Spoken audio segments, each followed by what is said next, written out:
For a character like Deadpool, known for his fourth wall breaking shenanigans, it's only fitting that he'd have some of the most colorful, zany, and unique villains imaginable to go up against. It's NerdGasm, and today I'll be ranking the greatest Deadpool villains of all time. These are my picks, my opinions. If they differ from yours, that is to be expected. This sort of thing is incredibly subjective.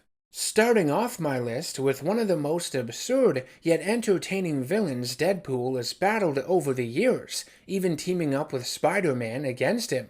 He's a hitman, but also a snow monkey. He's Hit Monkey. After his tribe took in an injured unnamed assassin in the mountains of Japan, they were all killed by soldiers sent to kill the assassin. He now seeks to find the ones responsible and make some extra cash as a hired gun along the way. Funny concept, a monkey in a suit using weapons. What's not to love? At number 9, we have the fearsome Dr. Bong, originally a villain of Howard the Duck. I had to include him in this video for just how ridiculously fun the concept behind him is. He's a man named Lester Verde, who, for a yet unexplained reason in the comics, decided to wear a bell-shaped helmet that he strikes with his mallet fist. Dr. Bong is a parody of Dr. Moreau that performs experiments using genetic engineering. He crossed paths with Deadpool when he seemingly gave up his life of crime to become a psychologist, with his first patient being Wade Wilson. Oh lord, what a nightmare that would be. He would create clones of Captain America, Black Widow, and Moon Knight, though they were imperfect versions of the originals, which is why he would trick Deadpool into teaming with them. After the real Steve Rogers shows up and battles Deadpool, along with the real Moon Knight putting an end to the fight, Dr. Bong cuts his losses and blows up the other clones. To evade the secret Avengers, Bong dresses his remaining clones in Deadpool costumes to confuse the other heroes. I love this. The real Deadpool would pretend to be one of Bong's clones and convince the evil doctor that he will need someone to help him unload the millions of dollars worth of explosives he has loaded into a truck. Impressed by the clone's resolve, he allows him to hop aboard like an absolute nincompoop. During their escape, the real Black Widow shoots out one of the truck's tires, causing it to crash and explode. After realizing the Deadpool with him is the real one, Dr. Bong goes to attack him, only for his mallet fist to be sliced off by the hero.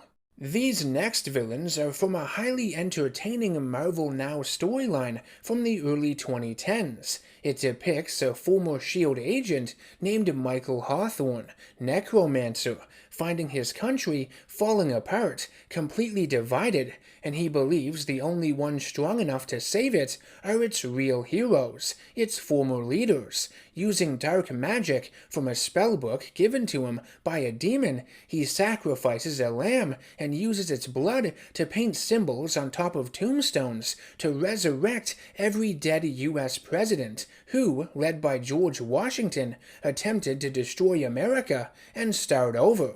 The story arc is just insane. Union and Confederate armies of the Civil War are brought back from the dead. The zombie FDR picks a fight with and knocks out a black bear.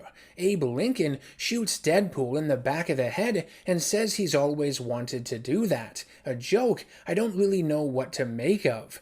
Deadpool and Lincoln fight each other in an MMA-style cage. Actor turned President Ronald Reagan's Jelly Belly is sliced open in zero gravity aboard the Russian space station, and actual jelly beans fly out of it before he gets sucked through holes in the hull caused by Deadpool's firearm. In the end, Washington gets his head ripped off, and Wade kicks it into the Lincoln Memorial, where old Georgie's head gets to rest up against Honest Abe's loins. Moving on to number 7 with Cletus Cassidy, Carnage. We all know him. In the Deadpool vs. Carnage series from the mid-2010s, Cassidy goes on a seemingly random killing spree. However, Deadpool's insanity is on the same wavelength as his, and he finds a pattern. He tracks him down numerous times, and this infuriates Carnage. His entire methodology gets butt-fucked by the hero. Cassidy believes in the forces of chaos, that everything is random, but Deadpool says chaos is an imaginary friend that's full of shit. Crazy or not, there is some resemblance of order in everything, always, and coming from him, that's saying something. Of course, Deadpool also fought alongside several other Marvel heroes to defeat Dark Carnage. That's when Cletus died. His body was stolen by the cult of Null, the symbiote god, and was reanimated. He would harvest codices found within the bodies of past or present hosts of symbiotes, living or dead, and go through multiple different forms like a villain from Dragon Ball Z, or some monstrous boss from Resident Evil. His fifth and final form had bat wings after he successfully absorbed the Venom symbiote. Next up at number 6 is Ajax. This madman is a real piece of work and has a strong connection to Deadpool through his origin. Francis Freeman was an enforcer at Dr. Kilbrew's laboratory, known as the Workshop, part of the Weapon X program of the Canadian government's top-secret Department K. The Workshop acts as a hospice where failed super soldiers are sent to die. The patients there place bets on each other in a Deadpool to guess how long they will live. Wade Wilson was transferred there after the healing factor implanted in his body derived from Wolverine had stopped working, causing his cancer to return. Kilbrew had removed the pain receptors in Francis's body, making him immune to it. He was also given enhanced strength and speed. Francis was responsible for roughing up and even killing several of the test subjects Dr. Kilbrew experimented on. He had zero regard for their well-being, viewing them as animals and nothing more. Wade had begun taunting him, though, undermining his authority he had at the workshop, and made Francis a laughingstock among the patients. Francis would personally see to it that Wade's closest friend he had made in the facility, nicknamed Worm, was lobotomized. Wade would smother him to end his suffering. Because Wade had killed another patient, Dr. Kilbrew gave Francis permission to kill him, which he did by ripping out his heart. This jump-started Wade's regenerative healing factor and turned him insane. He would seemingly kill Francis, but he would survive and return later under the codename Ajax, donning a protective blue armor that enhanced his strength even more. Ajax would kidnap and torture Dr. Kilbrew in the Swiss Alps to lure out Deadpool. He wanted revenge, and the fact that he failed to kill Wilson before ate away at him, became an obsession. Kilbrew would ultimately destroy Ajax's head armor with gasoline and a flare, but was spun around and torn to pieces by him at super speed. Deadpool would successfully short-circuit Ajax's suit after tackling him into a lake and breaking his neck with the strength of his legs. Alright, so I'm grouping a couple villains together here. Marvel's Count Dracula, as well as Queen Shiklah, who rules an ancient city housing mythological creatures beneath Manhattan called Monster Metropolis. Dracula wanted to control all of the Earth's monsters, but to do so, needed to marry Shiklah. He would try to use his gaze to control Deadpool's mind and have him find her, but due to the Weapon X program, it doesn't work on him, so he just hires him the old-fashioned way. Deadpool would find her tomb in the Arabian Peninsula and take her coffin with him back to New York. It breaks open during a fight he has with Minotaur in Greece. Wade is late bringing her to Dracula, so the master vampire sends a controlled werewolf by night after them, and Deadpool literally becomes Shiklah's knight in shining armor. Shiklah would repay Deadpool for his heroics with numerous kisses and absorb the life force from him, but of course it never kills him because of his healing factor. Did I mention she also has a larger monster form? Yeah. Dracula also sends a group of monster mercenaries after Deadpool called the New Frightful Four. The team consists of Frankenstein's monster, Nicantu the living mummy, a brood named Ajax, and a centaur from ancient Greece named Marcus, who was also bitten by a werewolf and bound to a symbiote. He's the ultimate weapon with no weaknesses, except he has to keep his blood sugar in check because he has diabetes. During his fight with Deadpool, the hero even gives him time to inject himself with insulin before running him over with a steamroller into cement. Shiklah would discover Dracula's true intentions upon marrying her, and instead would marry Deadpool. Dracula would turn her to stone using the severed head of Medusa.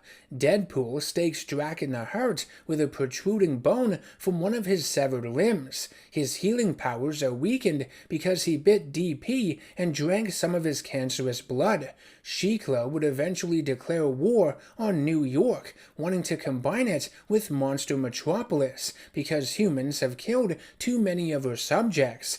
Deadpool would actually have to enlist the aid of Dracula to stop her. At number 4, I'm going with Madcap. I did a supervillain breakdown video on him years and years ago. Donning a clown costume he stole from a costume shop, this villain is all about proving existence to be absurd. He can induce insanity in anyone that gazes upon his eyes. Due to his exposure to Chemical X07 developed by AIM, he has the ability to heal from any damage his body sustains, broken bones, severed limbs, even death itself. His healing factor is more powerful than Deadpool's. He doesn't feel any pain either, so he doesn't care about getting injured and putting himself in harm's way. Madcap would approach Deadpool on a rooftop while he was attempting to perform a hit on Matt Murdock. The two of these deranged individuals started flexing their healing factors to one another. Daredevil and Thor would attack them. Thor's lightning electrocuted both men while they were embracing in a panic, and after Deadpool's body regenerated, he realized his ashes, along with Madcap's combined, and their minds were inhabiting the same body. After they were ripped apart, Madcap sought revenge against Deadpool, believing him to be a former friend who turned against him. During his time in Deadpool's mind, he was forced to feel pain for the very first time. He didn't like it. He would begin to defame Deadpool's image, manipulated people to commit acts of violence all across New York, even killed innocents impersonating the anti-hero. Madcap would use a Chitauri hand cannon on himself to see if he could regenerate on a molecular level. Though it seemed he couldn't at first, he would return attached to the torso of Bob, agent of Hydra, looking like Quado from Total Recall. Next, at number 3, we have the Mad Titan Thanos. I think he's one of the better Deadpool villains because of his close association with Mistress Death. He battles for her affections, much like Wade Wilson does, and it creates this interesting love triangle and rivalry between them. In the Deadpool vs. Thanos story, Mistress Death gets trapped outside of the universe by Eternity, who is being manipulated by Blackheart, causing an imbalance in the universe where nothing could die. Deadpool and Thanos would have to put aside their differences and work together to save her to restore death in the universe. Moving on now to number 2, we have Evil Deadpool, the hero's evil doppelganger. This is a weird one. He was inadvertently created by psychiatrist Ella Whitby, who works at the Crossmore Institution in England. She treated Deadpool, fell madly in love with him, and helped him escape the institute. Though he wasn't interested in her, his heart belonged to someone else, Mistress Death. This wouldn't stop Ella, though. She would try to force herself onto Wade numerous times, exhibiting some very unstable behavior, wearing a titillating outfit modeled after his, and licking up his saliva left on a can of beans he was eating. Ella would collect the parts of Deadpool's body he had lost over the years and keep them bagged in her refrigerator. After the body parts were thrown into a dumpster, they thawed, and their regenerative healing factor combined them into a single Frankenstein-like body. I like how evil Deadpool has 2 right arms, so one of them is backwards, and each piece of him is wearing different suits Deadpool has worn throughout the years. Evil Deadpool is just like the original Deadpool, but his actions are more violent, taken to the extreme. He wants to show Wade that the world doesn't view him as a hero, but that it's really afraid of him and his unpredictable homicidal tendencies. They see him as a monster, despite all the good he thinks he does on the regular. Evil Deadpool has also joined forces with the Evil Deadpool Corps, led by the Deadpool from Earth 12101, also known as Dreadpool, the one from the 2012 storyline Deadpool Kills the Marvel Universe. Dreadpool plotted to eliminate every version of Deadpool across the multiverse and left a trail of bodies in his wake. If you want, you can consider him to be number 2 on this list as well. He can share the spot with Evil Deadpool, because he's just another one of the more evil variants of the character out there among the vast multiverse. Finally, at number 1, I have chosen the large and pasty-skinned mercenary codenamed T-Ray as Deadpool's greatest villain. He's a rival mercenary who hangs out at Hell House, which is where Deadpool and the others would take on new jobs. He has a grudge against Wade Wilson, hates his guts, with the goal of either simply proving his superiority in an extensive never-ending pissing contest, or because he genuinely wants revenge for something Deadpool did to him in the past. On top of his imposing stature, superhuman strength, and large blade that can temporarily nullify Deadpool's healing factor, T-Ray carries with him this satchel full of various pieces of paper with ancient symbols written on them that he uses to cast different spells. He's a sorcerer, you see, even studies voodoo, and has shown the ability to raise the dead. Now, unless you read a fair bit of Deadpool comics, most people wouldn't even know who T-Ray is, and might be put off by the fact that I placed him so high on my list, but I think he's easily the most compelling out of all of Deadpool's rogues, because the hero-villain relationship they have is one of the most unique in all of comics. T-Ray claims to be the real Wade Wilson, has gone so far as to make Deadpool believe he was just a wounded mercenary who showed up on his doorstep one day and killed his wife Mercedes and stole the identity of the man she loved. He's brought back all of the victims Deadpool has killed over the years to fuck with him, show him how awful his life is, and, acting as an agent of Thanos, used an artifact called the Gemini Star to curse Wade with immortality because Thanos didn't want him putting the moves on Lady Death anymore. What's so fascinating about this character are the lengths in which he's willing to go to convince the hero they aren't who they think they are. It could just be a case of twisted manipulation, or it could be an injection of the honest truth. If I went through all of the little swerves with this character throughout his history, I'd be here all day, but know that fans have even debated it for decades. There are solid arguments to be made for either side, because T-Ray and Deadpool are both insane. Neither man knows the truth to a certainty. Deadpool's backstory has been altered over the years, along with his mental disorders, so none of it is easy to pin down. At this point, it's become this unsolvable puzzle, with pieces shifting each time they face off with one another. More of them get added to the pile too, and that, my friends, is fucking cool. I want to thank you for watching this Top 10 Villains video. I hope you enjoyed it. If there are any Deadpool villains I missed that you enjoy, feel free to leave them down in the comment section below. If you like this kind of content, think about showing your support to the channel by subscribing, hitting that bell icon for notifications, and by becoming a producer over on Patreon to help nominate future videos and access new ones a few days early before they hit YouTube. As always, take care of yourselves, and I will see you in the next one.